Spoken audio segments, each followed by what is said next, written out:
Good morning, kumusta kayong lahat? Una-una sa lahat guys, gusto kong humingi ng paumanhin sa inyong lahat, lalong-lalo na sa mga kaibigan nating vloggers na pinangakuan ko ng suporta, at ganoon din sa mga laging nag-aabang ng ating mga videos.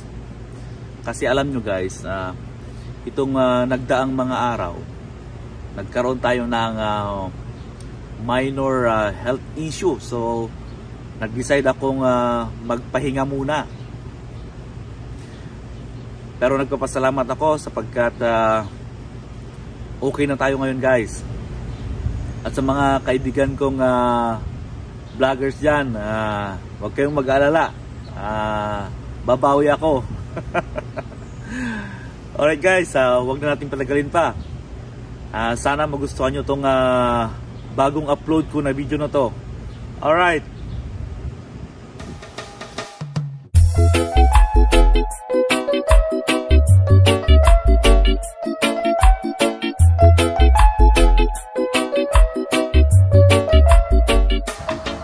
Good morning, kumusta kayong lahat? Ngayong araw guys, andito tayo ulit sa spot kung saan nahuli natin ang ating limit na trout nung nakaraan. So ngayon guys, ang plano ko, mag-fishing tayo, tapos pag may nahuli tayo, iluluto natin guys. So catch and cook video na naman ito guys. Alright guys, magse-set up na ako at start na tayo mag-fishing. Hopefully may mahuli tayo ngayon para may luluto tayo. Alright.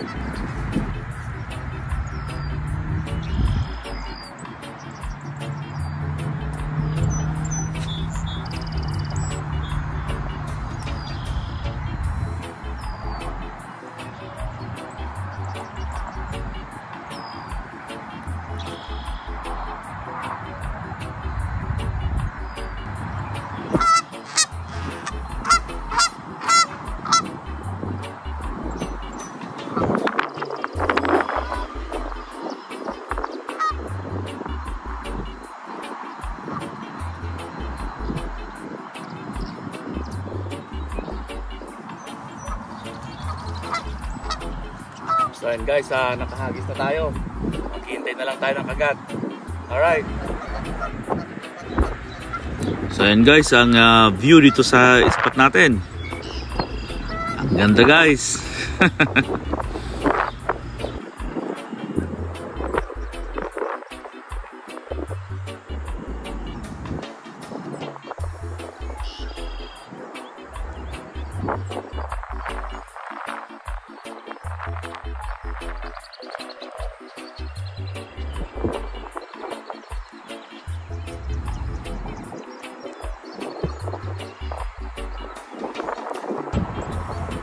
So yan guys, 30 minutes na natin dito pero wala pa kumakagat. So lipat tayo ng spot guys. Puntahan natin yung mga dating spot na pinupuntahan natin. Hopefully doon tayo makakahuli. Alright. Alright guys, try natin dito. Mukhang magandang spot din ito. Hopefully may mahuli na tayo dito. Kasi kung wala tayong lulutuin. Alright.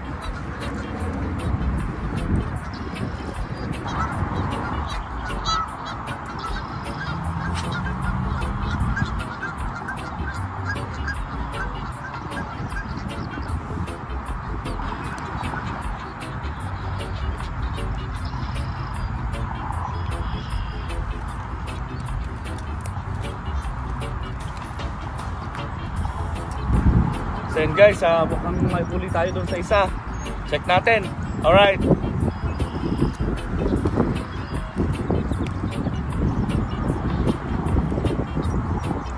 Yun guys, meron nga.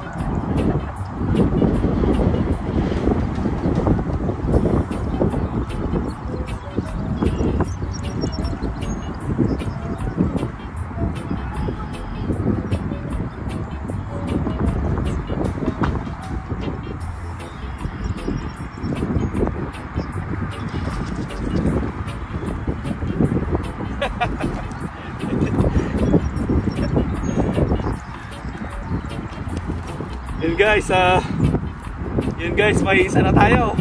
Alright. So yun guys, may isa na tayong huli. Sigurado na ang catch and cook natin guys.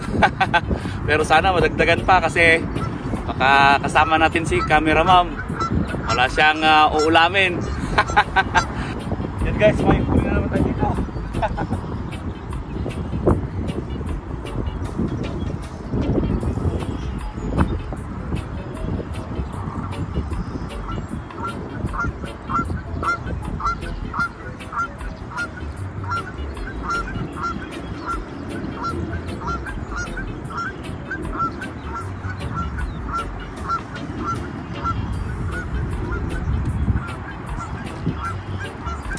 Ayun.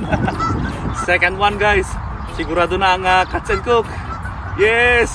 Buti na lang sinubukan natin dito sa spot na to. Andito pala sila. Alright.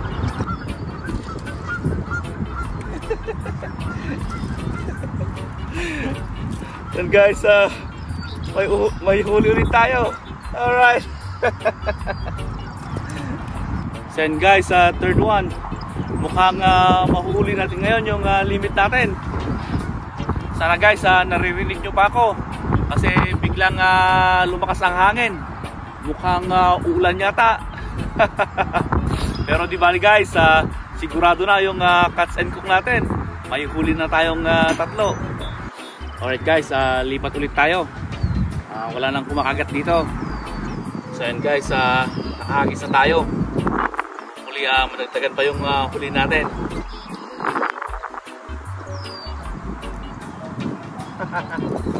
Yun guys, may huli tayo.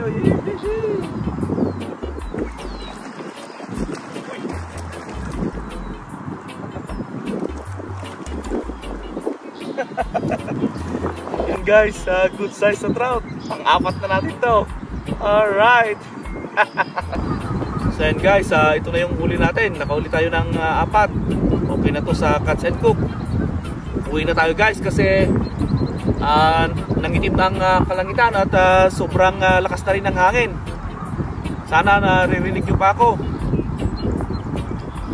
Alright guys, uwi na tayo para makapagluto. Alright. Yan guys, andito na tayo sa bahay. Atin nang lulutuin itong huli nating trout kanina.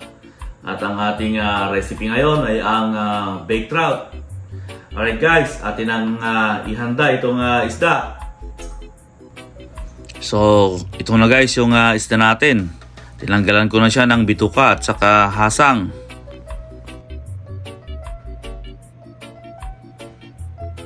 Tapos, ang susunod natin gagawin dyan ay budburan natin ng asin ang loob ng isda.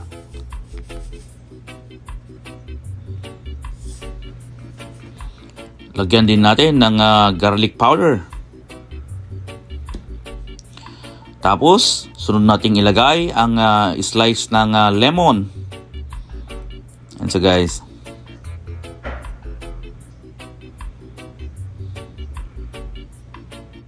Pagkatapos nyan, ay ilagay din natin ang slice ng kamatis.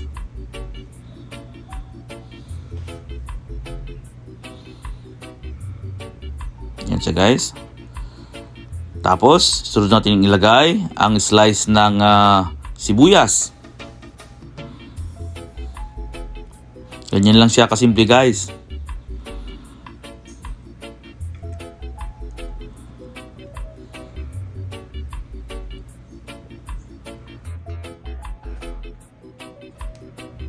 Tapos, pahiran natin ng melted butter.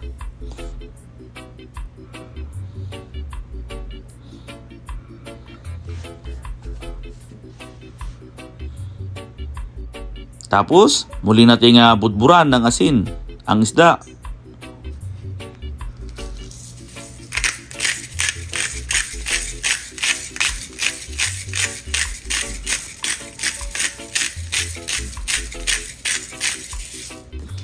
Tapos, garlic powder.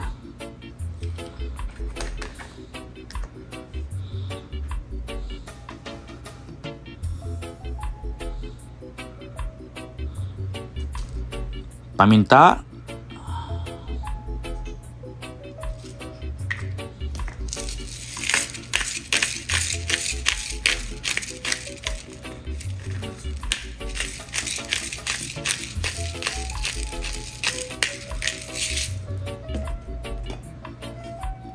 Tapos, dried parsley. Pandagdag aroma sa ating isda guys.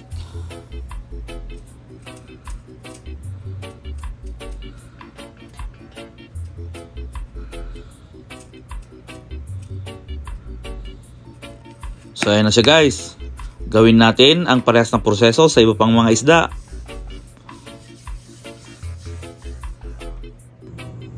Ang susunod natin gagawin guys ay ating pahiran ng melted butter ang tray na binalot natin ng aluminum foil. Isa itong paraan guys para hindi dumikit yung ating isda pag niluto natin.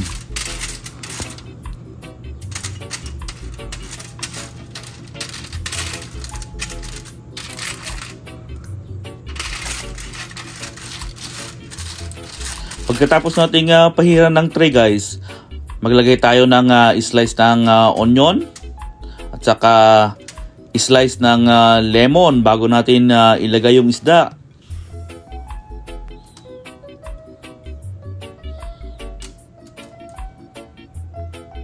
Yan.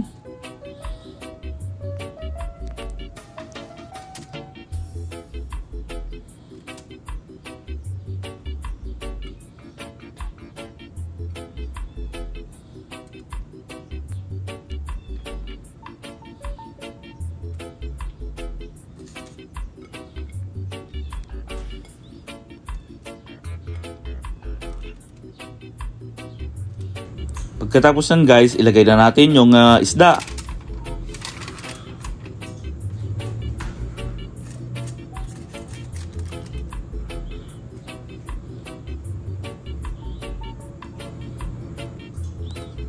So guys.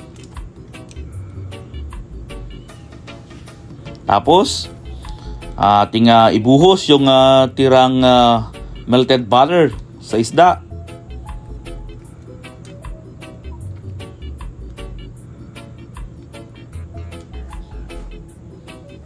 So yan na guys, ready na ang ating isda. Atin namang ihanda ang ating oven na paglulutuan.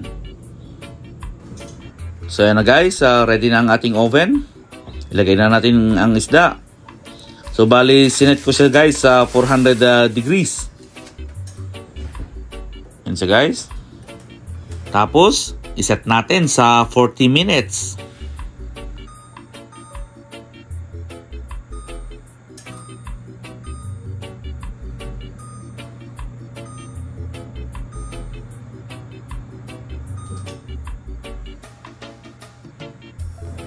So yan guys, nalagay na natin yung isda sa oven. So maghihintay na lang tayo ng 40 minutes. Alright.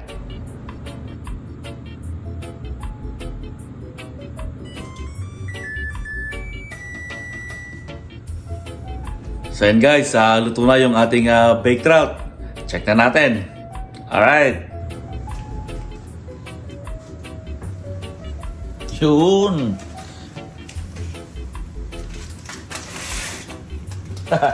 Ang ganda ng pagkakaluto guys. Yes.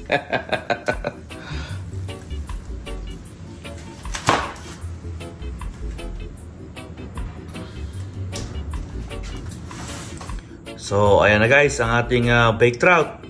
Ang ganda ng pagkakaluto.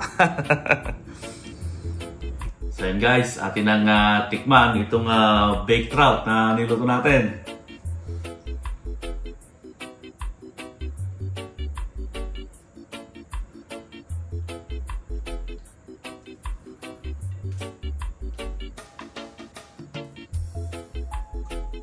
Yan guys, naglagay tayo ng lemon para mas lalong sasarap. Alright.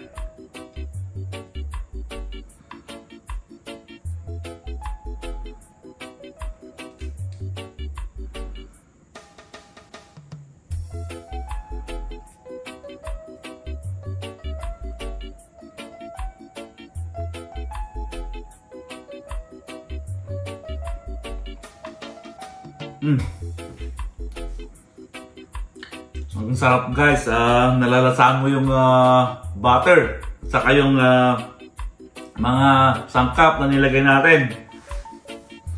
Panalo guys.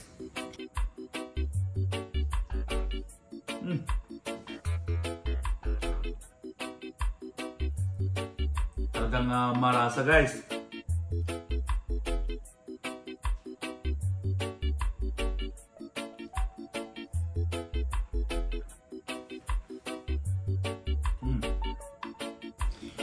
So yun guys, masasabi kong isa na ito sa pinakamasarap na luto ng trout. Maraming salamat sa inyong panonood. Hanggang sa muli!